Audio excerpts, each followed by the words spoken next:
so it's a latte, so it'll have some sort of milk in it. I can do dairy or oat. Need oat milk, I can do the piloncillo. It's a really good iced coffee.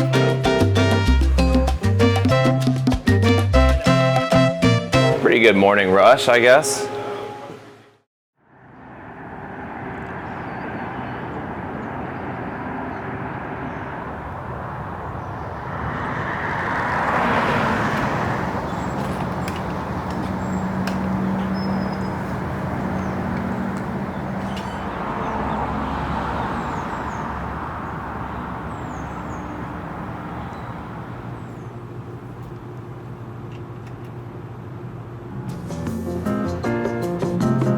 Hi.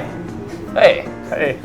My name is Artie. And I'm Antonio. And we opened Auggila Coffee in Orlando, Florida.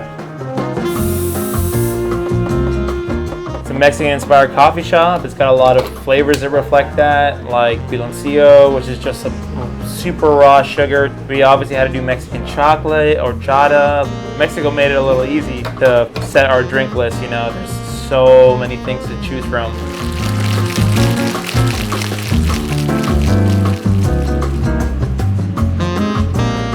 It's like an unrefined cane sugar. It just goes really well with coffee, so we actually do an iced, like shaken espresso with it, which we can do it hot too, but I always try to, I mean, so many people just drink iced coffee nowadays, especially in Florida, that it's like, you gotta have like a good house iced coffee, you know, so yeah, this stuff's great, man.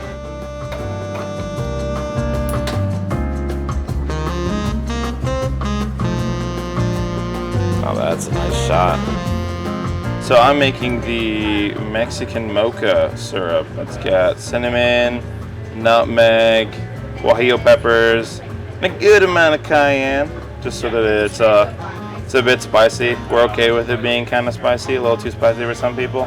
Some Mexican like chocolate bars or whatever, they already have kind of like the spice in there. I think it's a little bit less common. Usually just like the cinnamon, the nutmeg, and everything. Thought about, you know, some guajillo peppers in there. But yeah, so we just played around with it for like a good long while. Mocha right there, nice and full of all those peppers and seasonings.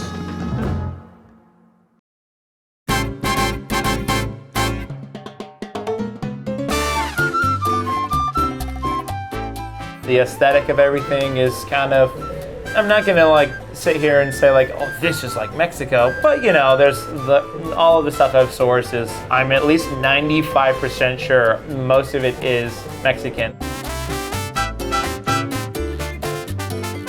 This decor is just a combination of many months of picking up things everywhere. And then most importantly, stuff that I already had at the house or stuff that was given to me by my family. This is kind of the biggest thing here. My mother gave me this sign. Her name is Margarita.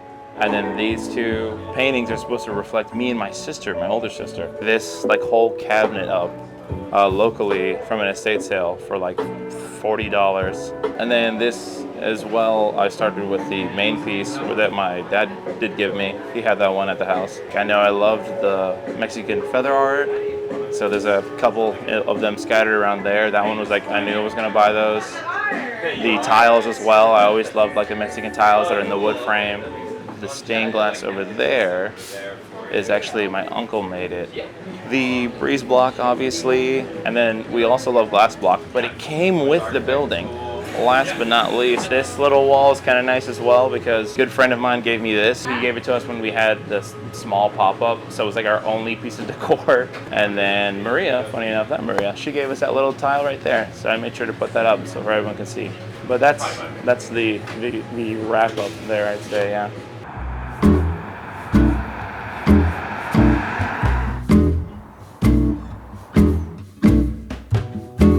Oh, that's right, above Take, right? Yeah, nice, dude.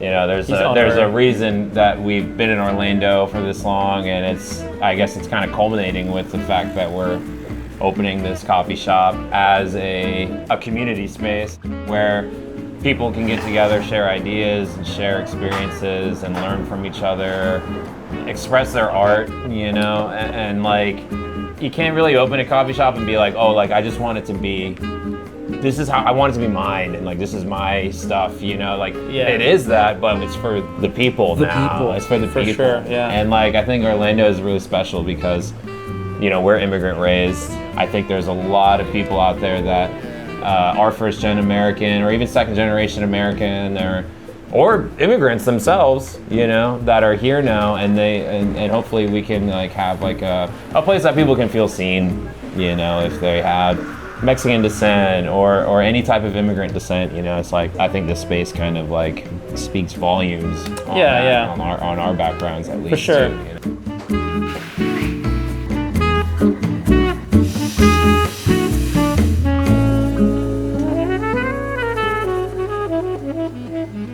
Pretty iconic.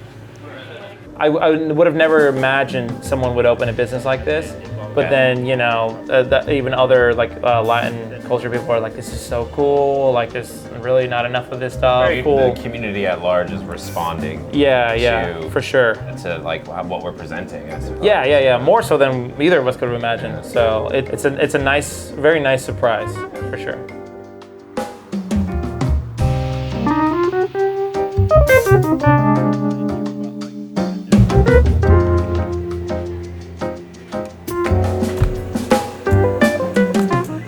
Just show what you want to be, do it well, and like you should do it. Yeah, Orlando really has like fertile ground supporting people who really do want to go out on a limb and present themselves.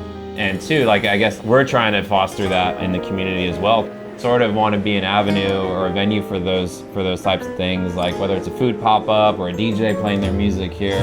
If any way we could help spark someone to start their own thing, or like maybe even like if we house something and they see like, oh, people do like this, and it gives them the confidence to pursue it more seriously, that's my job's done.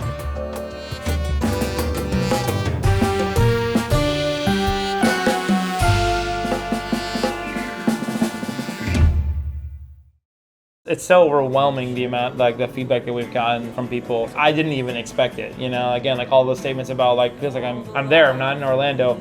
I never expected anyone to say anything like that, but I loved hearing it. I was like, that's awesome. Thank you so much. That really means a lot. I want that feeling.